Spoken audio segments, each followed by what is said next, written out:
দিশা বিশ্বাস মাগুরার মেয়ে।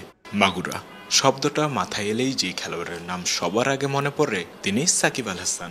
দিশা ২০ বছরের তরুণী, ইতোমধ্যেই অধিনায়কত্ব করেছেন অনূর্ধ্ব-১৯ দলে। সামনে পুরো ভবিষ্যৎ, তাকে ঘিরে প্রত্যাশা অনেক। আচ্ছা, এমনও দিন তো আসতেই পারে একদিন মাগুরাকে মানুষ আলাদা করে চিনবে দিশার নামে। এখন সাকিব আল হাসানের নামে মাগুরাকে চেনে, একদিন হয়তো দিশা বিশ্বাসের নামে মাগুরাকে সবাই চেনবে। অবশ্যই আমার চেষ্টা থাকবে যেন এরকম কিছু করতে পারি। এই এরকম কিছু করতে হলে তো মানে ওই লেভেলের পারফরমেন্সও করতে হবে। সেই পারফরমেন্স করার জন্য কতটা হার্ড ওয়ার্ক আসলে করতেছে? আসলে হার্ড ওয়ার্ক করতেছি, এটা আসলে নিজে বললে আসলে কেমন বিষয়টা হয়ে যাবে।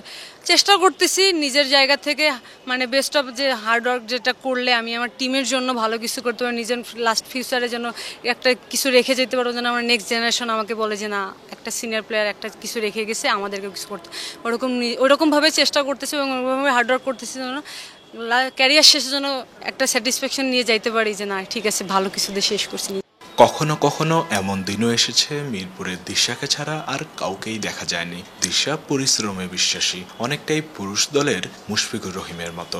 আমি হার্ড ওয়ার্ক করতে একটু পছন্দ করি বেশি, আর আমি মনে করি যে আমি যদিও আমার স্কিল যদি একটু কম থাকে, আমি যদি আমার হার্ড ওয়ার্ক করি, আমি যদি প্র্যাকটিস করি, হয়তো ওই জিনিসটা আমি কাভার আপ করতে পারবো। আর আমার প্র্যাকটিস করতে ভালো লাগে। অনেক সময় অনেক সিনিয়র প্লেয়াররা বলে যে একটু রেস্ট নিলে ভালো হবে, এত প্র্যাকটিস করতেছি।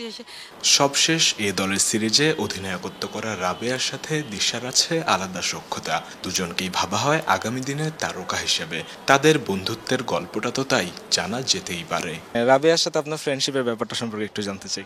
রাবেয়া আসলে আমার এক ব্যাচ জুনিয়র, বাট আমাদের সম্পর্কটা এমন যে আমরা ফ্রেন্ড এসে অন্যরকম। সবসময় ওর সাথে আমার কম বেশি লেগেই থাকে, বলেন সব কিছু ও আমার সাথে করে মজা। আসলে ওরও কোনো ফ্রেন্ড নাই ন্যাশনাল টিমে, আমারও কোনো ফ্রেন্ড নাই। আসলে দুইজনের সম্পর্কটা এমন হয়ে গেছে, ফ্রেন্ড ছিল এরকম। ওয়ালটন এসিতে ইনস্টলেশন একদম ফ্রি। দিশা গত টি-20 বিশ্বকাপের স্কোয়াডেও ছিলেন, এবারেও আছেন। জাতীয় দলে তিনি লম্বা সময় ধরেই, কিন্তু অভিষেকটা হয়নি এখনো। প্রত্যেক ম্যাচ বা সিরিজের আগেই হয়তো তার মনে হয় অভিষেকটা এবার হয়ে যাবে বোধহয়, কিন্তু অপেক্ষা তবুও ফুরায় না। এই অপেক্ষাটা আসলে কেমন? অপেক্ষাটা আসলে বলবো একদিক থেকে কষ্টকর, আবার একদিক থেকে ভালো, যে না নিজের মেন্টালিটি এখনও যে স্ট্রং থেকে প্র্যাকটিস করতে পারছি, হার্ডওয়ার্ক করতে পারছি। আর সবসময় পজিটিভ একটা জিনিস চিন্তা করি যে আমার টিমের যখন আমার প্রয়োজন হবে, আমার টিম আমাকে পিক করবে খেলানোর জন্য।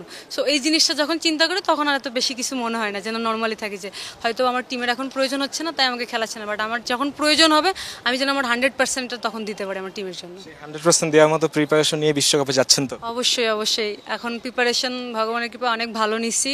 বাকিটা আসলে কতটুকু কি করতে পারবো জানি না। প্রিপারেশন তো এখন সবারই থাকে, সবসময় ভালো কিছু নিয়ে দেশের বাইরে যাওয়া, যখনই চেষ্টা করতেছি এবং সবসময় প্রিপারেশন নিয়ে নিজেকে প্রিপেয়ার রাখার জন্য, যখনই সুযোগ আসবে যেন বেস্টটা দিতে পারি। মঙ্গলবার হোম অফ ক্রিকেটে ছিল নারী দলের ক্রিকেটারদের ইন্টারভিউ দেওয়ার ব্যস্ততা। খুব ব্যস্ত সময় পার করেছেন দিশাও। অনুভূতি জানতে চাইতেই জানালেন কোনো বিরক্তি কাজ করেনি তার, বরং উপভোগ করেছেন সময়টা। বিরক্ত না, এটা আসলে বলতে পারেন এক টাইপের ভালো লাগাও বলেন, আবার একটা প্রেশার টাইপের একটা কিছু থাকে যে অনেক সময় অনেক কোয়েশ্চেন করতেছে, অ্যান্সার করতে হবে নিজেকে কিভাবে, এরকম একটা জিনিস। বাট বিরক্ত লাগতেছে না।